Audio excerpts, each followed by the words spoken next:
Hey guys, Sean here. Today I'll be profiling my Gravekeeper's GOAT deck. So Gravekeeper's in GOAT, just like in modern day, it's a good control deck. It's really good against decks like Chaos because Necrovalley stops your opponent from banishing.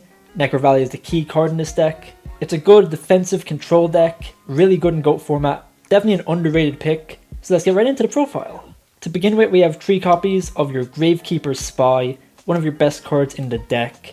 1200 attack and 2k defense, so he's a great wall. So he has a flip effect where when he's flipped over, you can special summon any Gravekeeper monster with 1500 or less attack. So in this deck, that's all of your Gravekeeper monsters. You can even special summon himself, so you can get out 2 monsters with 2k defense. With Necrovalley on field, he goes up to 2500 defense, which is almost impossible for most GOAT decks to get over. So your key piece of the deck, definitely run him at 3.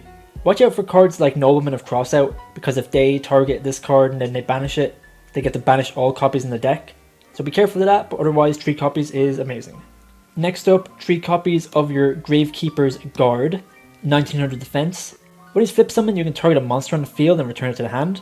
So he's fantastic for getting rid of some of your opponent's big monsters. Just like your Spy, if Necrovalley is on the field, he gets a really big boost in defense, so he gets up to 2400 defense. So another really hard card to get over. And the great thing about all these flip effect monsters is that we run Book of Moon. So we can use Book of Moon as a disruption to our opponent, or we can use Book of Moon to reset our Gravekeeper monsters in order to gain their effects again. So super cool, 3 Gravekeeper's Guard is a must. Next up, your main offensive card of the deck, 3 copies of your Gravekeeper Spear Soldier, 1500 attack, but with Necrovalley on field he turns into a 2k beater. He does piercing, he's really big attack. You can easily get him out with cards like your Gravekeeper Spy, so of course we run 3 copies. Next up, 3 copies of your Gravekeeper Assailant, the same as your Spear Soldier, 1500 attack, and gets boosted up to 2k with your Necrovalley on field. Also, if your Necrovalley is on field and he attacks, he can target a face-up monster on the field and change his battle position. He can be great against cards like Spirit Reaper, where if you target this at all, Spirit Reaper is going to get destroyed, and then you can swing in for a 2k. It's also good if your opponent has a really big defensive monster on field, switch it to attack, or if your opponent has a really offensive monster on the field, you can switch it to defense. So your other main beat stick alongside your Spear Soldier, so definitely run 3 copies. That's it for the Gravekeeper monsters. Next up we have 2 copies of Tsukuyomi. It's a spirit monster, so during the end phase when it was normal summoned, it returns to your hand. And on summon it acts as Book of Moon, target any card in the field and flip it to face down defense position. So it's basically a Book of Moon every turn because it keeps returning to your hand. And it can target any monster on the field, so you can target your own Gravekeeper monsters and flip them back down to face down defense position so you can use their effects again. So another great card in the deck, I think 2 copies is all we need. Next up, the 1 copy of Sangan. Sangan is super good in this deck. All of our Gravekeeper monsters and Tsukuyomi have 1500 or less attack, so we can search them out with Sangan when it leaves the field. I think this card is much better than something like a Mystic Tomato, because Mystic Tomato special summons the monster, and a lot of our Gravekeeper monsters have flip effects, so if we just add them to hand off of Sangan, we can set them again and use their flip effects again. So we can search anything in the deck besides the next card, which is our Breaker. Breaker has 1600 attack, so he's the 1 card that Sangan can search. But Breaker is fantastic on his own. When he's summoned, he gains a counter, which gives him 300 attack. And you can use that counter to pop a spell trap on the field. So a great one of, we can't search it, but we don't really need to. If we have this in our hand, it's a great card to have. That's it for the monsters. We'll go into the spells now. We have 3 copies of your Necrovalley. Necrovalley gives all of your Gravekeeper monsters a boost to their attack and defense by 500. So in GOAT format, this turns your Gravekeeper monsters into really big beat sticks, or really big monsters to get over if they're in defense position.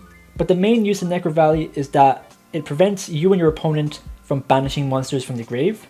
It also prevents cards in the graveyards from being affected by card effects. You can't use something like a Call of the Hunted to bring back a monster. They'll just get negated by your Necrovalley. And it shuts down a whole bunch of other graveyard focused decks. So it's a fantastic card to have. We have 3 copies and we also run some Terraforming to get this even faster. So the key card of the deck, definitely run at 3. And next up we have the 2 copies of your Terraforming. You can run 3, but at that point you're going to start bricking on your Terraformings and your Necrovalleys. It's always good to have multiples in case they get destroyed, but I just think 3 copies of Necrovalley and 2 copies of Terraforming is just what we need. You can run 3 because Terraforming is unlimited in this format, but I think 2 copies is just enough. Next up we have 2 copies of Book of Moon. Book of Moon is just a fantastic card in GOAT. Target 1 card in the field, flip it to face down defense position. So it can stop one of your opponent's monsters from attacking. Flipping cards face down can be useful in order to beat over them if they have lower defense. And one of the coolest things Book of Moon can do in this deck is flip your own Gravekeeper monsters face down so that you can use their effects again. So a really versatile card in the deck, a great disruption. You can run 3 copies, I think that's good as well, but 2 copies I think is good for the deck. Next up, 2 copies of Nobleman of Crossout, a fantastic card in GOAT format. You can target a face down defense position monster your opponent controls, you destroy it, you banish it, and if it was a flip monster, both players reveal their deck, and then each player banishes monsters from their deck with that name. So this card is really good at removal, but it can really disrupt your opponent by getting rid of all of a specific card in their deck. If you're talking about Gravekeepers and you get rid of a Gravekeeper Spy, that can be insanely strong. Even banishing the card is really good because then your opponent cannot get it back from the graveyard. And one of the coolest things this card can do is that you can search your opponent's deck. So you can see exactly what they have, and if you know the cards in their deck, it can really help you figure out the cards in their hand or the cards they have face down. So we run 2 copies because it is semi-limited in GOAT format, but 2 copies is all we need. Next up, 2 copies of My Body as a Shield. It's a quick play spell that when your opponent activates an effect that would destroy 1 or more monsters you control, you can activate this, pay 1500 life points, and negate the activation. So a really good card in this deck, really good at protecting yourself from board wipes.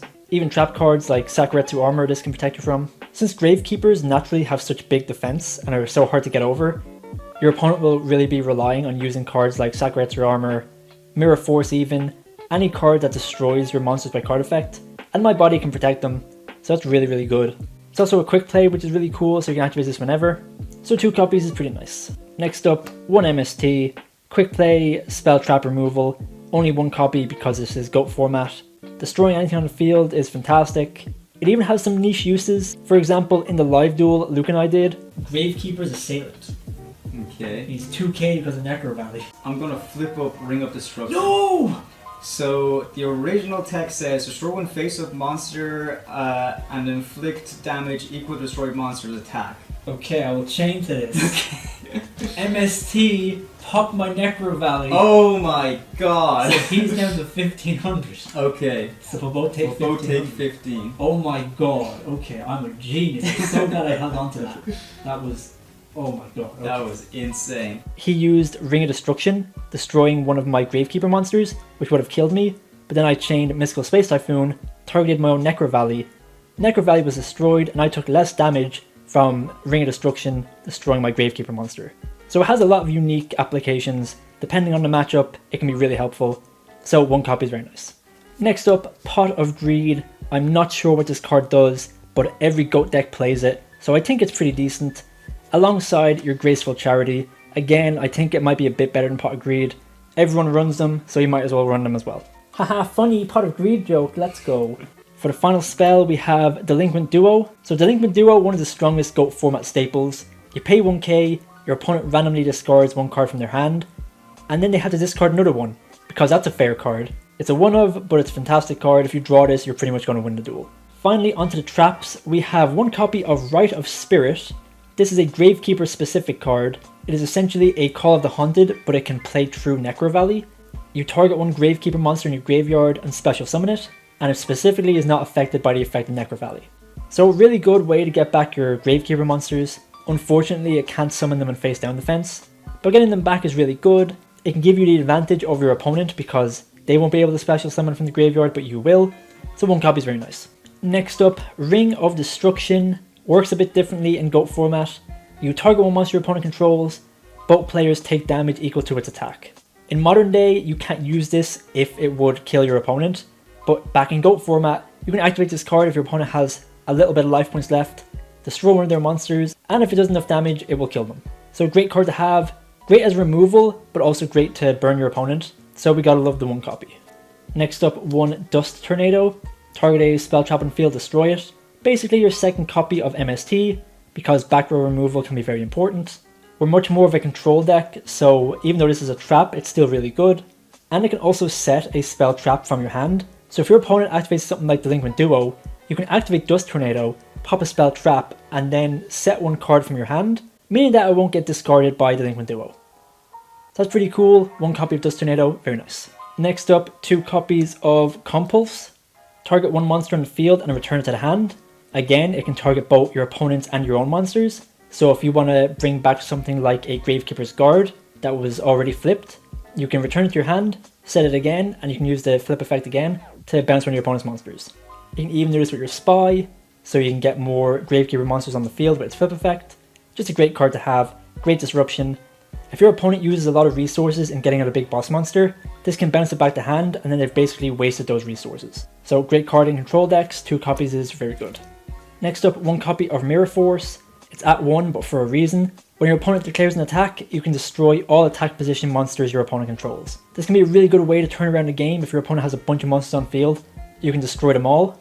Very few cards in the game can stop this, so it's just a great back row to have. And since your Gravekeeper monsters are so big, your opponent will have to commit a lot into beating over them, and you can just get rid of all that commitment using your Mirror Force. So of course, another GOAT staple, definitely run it. And to end it off, 3 copies of your Solemn Judgment. Insanely good, especially in a control deck. Our life points are going to be pretty safe with our big defensive Gravekeeper monsters, so we really don't have to worry about paying too many life points, but being able to stop a summon or a spell trap is just so important. It can really stop our opponent from overwhelming us. A well-timed Solemn Judgment is like the strongest thing in the game, so I think this is the perfect trap card to round out the deck. So that's it for my GOAT Gravekeepers deck. A really fun deck for GOAT format. It has a pretty good position as a deck that's really good against chaos decks. A nice control deck as well, it doesn't feel too unfair. You do have a good bit of aggression with some of your big Gravekeeper monsters, such as your Spear Soldier and your Assailant, but you can also play defensive as well, so I think it's really cool. So definitely give it a try if you're playing GOAT format. Thanks for watching, let me know what you think in the comments, and make sure you check out the live duel I did with this deck where I played against Harpy Ladies. So make sure you check that out. Thanks for watching.